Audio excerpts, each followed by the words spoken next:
Hi, my name is Kevin Williams and I run Survival Skills Rider Training. And I'm going to give you an introduction to my advanced training. And the idea of this session is actually just to sort of put the groundwork in place to give you an understanding of where it is that I come from when I run my practical training courses out on the road, and to give you an introduction into the sort of the online course that I'm going to be delivering for you over the next few weeks. So, okay, what's advanced riding all about? Well, basically the idea is that it's supposed to increase our safety.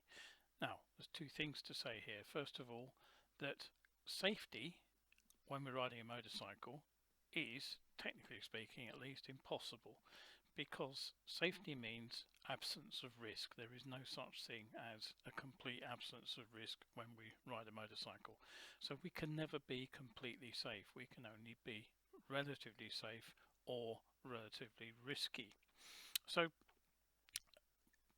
looking beyond that, the reason for taking post-test training is still to improve our margins, to reduce our exposure to risks. That's probably a better way to put it than to increase safety. But whatever we call it, sometimes I look at riders out on the road and I think I wouldn't be doing that. Now, what is it that causes this gulf between us? Are they more risk-taking than me, or are they more skilled than me? Do I see a bigger risk in what they're doing, or am I less skilled? I don't know what the answer to that might be, but here's some background for you to think about. I spent 16 years and around 500,000 miles as a motorcycle courier.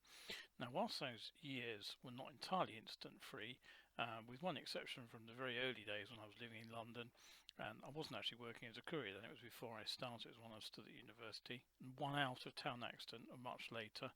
I've never had anything other than very minor bumps. I've never actually written a motorcycle off. Um, I've broken one bone, which didn't actually stop me riding for more than about a few days, and I've never seriously hurt myself. So I'm not putting that down to skilled riding. Certainly in my early days as a courier, I'd say I was anything but skilled. However, I do suspect that I was always blessed with something of a hyperactive imagination. I do tend to imagine Mad Max just round the corner every time I ride, and I applied a natural level of caution that was probably higher than most riders. But that's not about being slow, as we'll see. Being slow doesn't actually make for a safe rider. We actually have to understand two things: where and why accidents happen, and the potential risk versus potential gain of any maneuver that we make. And then we have to approach riding in a way that accepts that however good we are, there's a risk attached to our maneuvers. So one of the problems with the test approach to motorcycle riding is that we try to measure skills, whether we're good, whether we're bad, but also we tend to put on demonstration to show just how good we are. And we're taught that way too, to be honest, when you think about it. So the testing procedure tends to create a style of riding to pass that test. And in some ways what that produces is kind of mythology that we all have to ride in a particularly perfect way to achieve the standard of the test, and therefore that must be what advanced riding is. Now, that's not a logic chop, that's just the way life really is. An American friend of mine, an instructor called Don Kime, who used to work for the Motorcycle Safety Foundation, he said, skills are like money. You can choose to save them in the bank for a rainy day, or you can choose to spend them now. Now, I'll be the first to admit I'm not a great saver. There seems to be something about having pots of cash in the bank, whether it's riding the bike or whether it's actually in the real bank, that seems to be a little bit suspect. I actually like to enjoy what I'm doing. Yeah, okay. Now I do carry a savings account when I'm riding and when I'm banking, but I don't go to mad extremes. So somewhere there has to be a balance between the two. There's a compromise: spend some, save some. Now, one of the problems of riding a motorcycle is that we have to break down what we're doing into the activities we're actually trying to attempt, and to work out whether or not they are risky. Now, if we can't perform a maneuver in perfect safety, then there's clearly a risk involved. Once we accept that there's a risk, we have to think about another issue. What's our exposure rate to that risk? Now, what that means is how often do we put ourselves into that risky position? So there are two measures here. There's risk in the first place, how likely something is to go wrong, and then there's a second measure, and that is how often we perform that maneuver which might go wrong. The problem is for us on motorcycles is that if it does go wrong, we are likely to be hurt.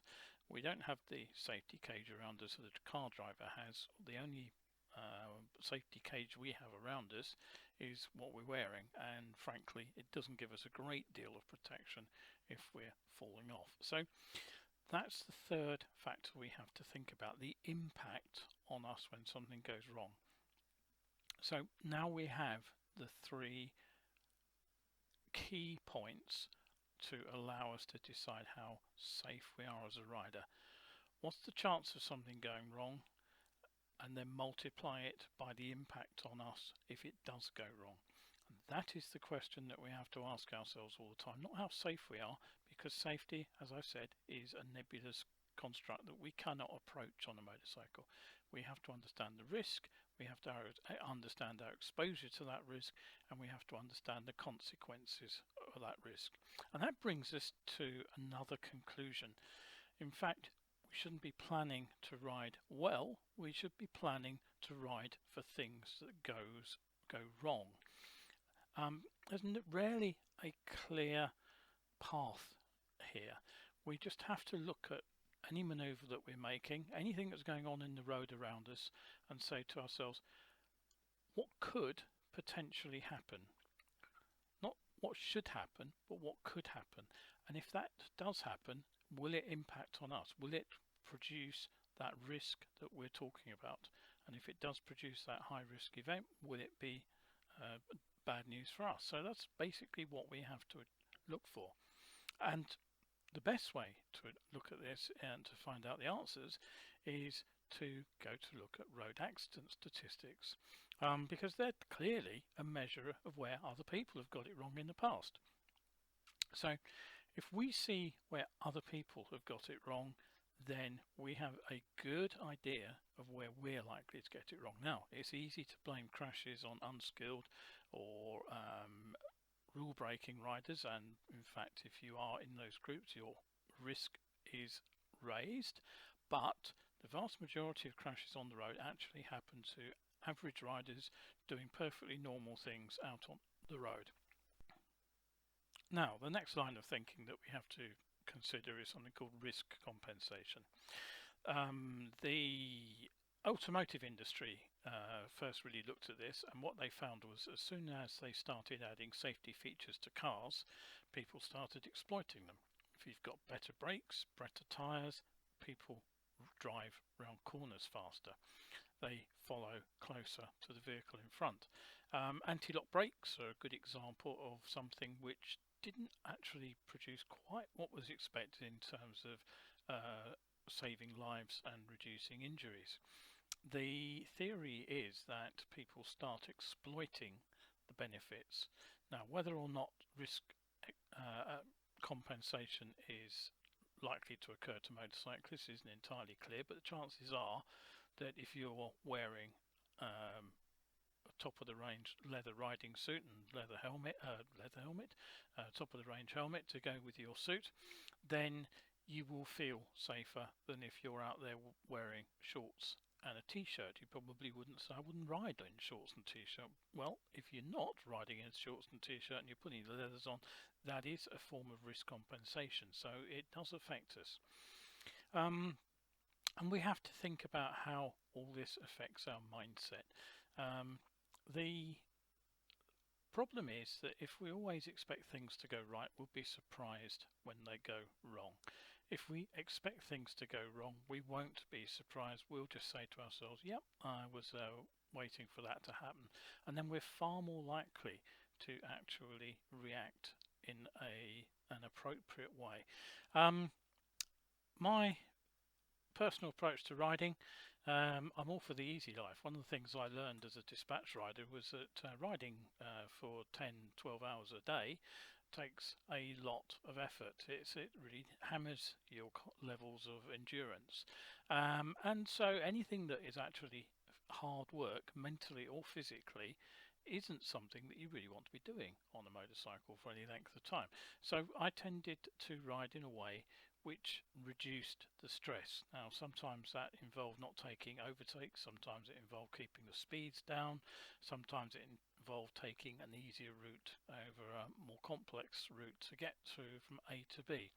But what it didn't mean was that I pushed my limits of riding every single second of the day.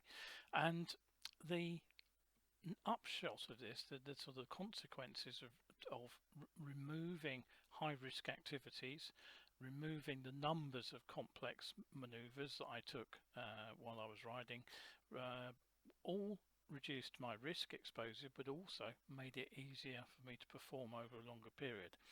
So we'll come back to this idea over and over again over the next few videos. But think about risk, as I say, for the moment. If we have that belief that nothing can go wrong, then we're really setting ourselves up for a crash, because it will come completely out of the blue. But if we go out there with a mind on thinking what can go wrong as we ride, then it's actually a much sounder strategy for riding. So dealing with risk rather than dealing with safety allows us an understanding of how to weight the balance, to make mature choices and to get the results which we want. What is what I call a pain versus gain strategy. So really what we're trying to do here is we're trying to assess risk, we're trying to manage risk, and we're trying to plan for disaster. Those are the three keys, in my opinion, to safe riding. So this guide will look over the mistakes riders make in some detail. It will look at the consequences of those mistakes. It will examine the reasons that riders got themselves into trouble, and what I hope we'll be able to do from that is get some solutions to the kind of problems that typically catch riders out. Now, it may not be as sexy an approach to riding as some of the more flamboyant advertising for other riding courses, but I think that this is the real way to ride advanced. It's all about understanding where things go wrong. Okay, right, that's the end of the first segment, and I'll see you again hopefully with the next session.